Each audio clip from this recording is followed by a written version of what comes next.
edition of the Vickie Remoe Show. We're here with Madieu Williams of the Madieu Williams Foundation. It's a non-profit charity based in the United States that focuses on educational and health support.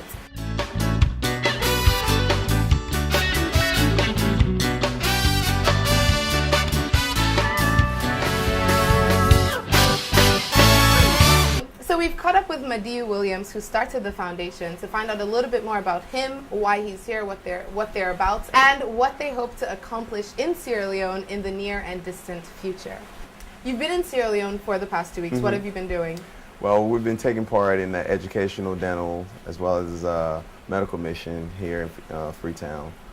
Spend majority of our time in Connaughts, PCMH, Cottage, and the Abigail Butscher Primary School in Calabatown. Okay. And is this your first trip to Sierra Leone? Is this your first project to Sierra Leone? How long have you been coming here? This is not my first time in Sierra Leone, nor is it my first project. I've been coming to Sierra Leone for the past 7 to 8 years. This is our second mission trip, last year being our first. Okay. And why health, why education? Why do you care about those two areas so much? Well, those two areas are very important to me. I grew up in a household where education was always on the forefront, and my parents are in healthcare. Both of my parents were nurses. Actually, my dad was a dispenser at Cottage. My parents met at Cottage. Really? So on the work romance. That's how it always starts. So that history was always there. So it was always. I grew up around that environment, so it was a natural fit for me to focus on health and education. Okay. And when did you start the foundation? I started the foundation about 7 years ago. My mother passed away, and I wanted to do something that she and I always talked about. And we always envisioned giving back and helping people who are less fortunate than we are. Not to say that we were well-to-do people at the time, but she always had a caring heart and always wanted to help people. And that being the premise of me starting the Madieu Williams Foundation. Okay. And is Sierra Leone your main kind of focus country, or are you doing work in other places as well? Predominantly Sierra Leone and the U.S. are the two countries where we focus on. Why? Because I was born and raised in Sierra Leone, and now I call America home. And we have a lot of support and a lot of donors who believe in the vision and the mission statement of the Madieu Williams Foundation. Okay. Uspat na salon you born? Uspat. This is not the test. Not the test this. Okay. Fulatong. Grew up on number 14 3rd Street. Till how old? I was 8 years old. Okay. I left when I was 8 to go to the United States. Like most immigrant, your parents searching for an opportunity, a better life.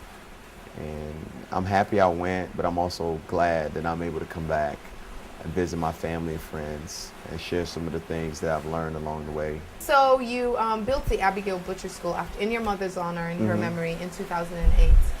Tell us a little bit about how that got started and why you wanted to build that school. Well, it started off, I didn't want to do a Sarah to do her honor, you know, what's it called, Our Jaw. I didn't want to do that because most people come to your Our Jaw, they eat and they go and they forget about everything. Exactly. No. So I wanted something more lasting, something with that will last a lifetime, a legacy.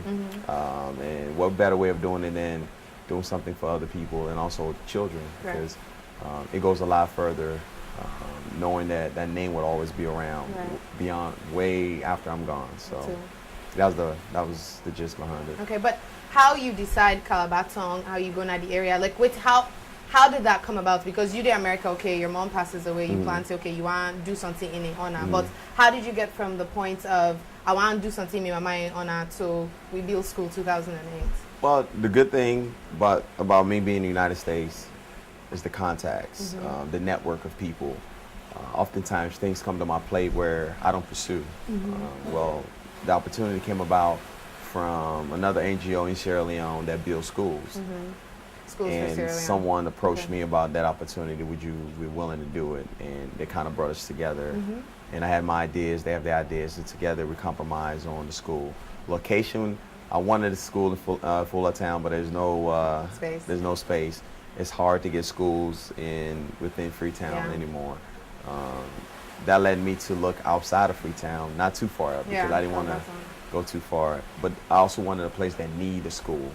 in Calabar Town and that Cola Tree community is a growing community where I felt as though that the school could be best utilized. How many children do you have right now in the school? How many children? There are currently 242. Okay. We are overcrowded and we're looking to expand. And one of the things that I've been doing while I'm here is meeting with some potential engineers, contractors, and things like that to help facilitate the building, the expansion project that we're doing. So. How many classrooms do you have? Do you know? Right now we have 5 and a 6 that we use as a principal's office. Okay. But the school have exceeded our expectation. We didn't anticipate it growing so fast, so quickly. It's only been open for a little bit over 3.5 years, and we are at capacity currently. Okay. I mean, a lot of people that come to Sierra Leone to do projects or whether it's philanthropic work or business work, they kind of complain about the difficulty of doing business in Sierra Leone. Did you have any kind of problems or obstacles, things that you felt like, you know, not good at it's guy for do, but some people that are so that make passing one games. You know, do you have any of those experiences? I think that is a constant theme with everyone that comes in to Sierra Leone and try to do something positive, whether it's for business or whether you're doing philanthropic work. The system, the so-called system, it's hard to navigate. It's hard to navigate. Some people will beg to differ. That's because they are part of that system. Right. So therefore, they're going to defend it because everything okay. You just don't understand how to do that. Yes, but it's a lie because the way they do things here is not how they do things everywhere else in the world. Right. There's so many different agencies that you have to go through. Same thing as the United States, but the process is a lot smoother.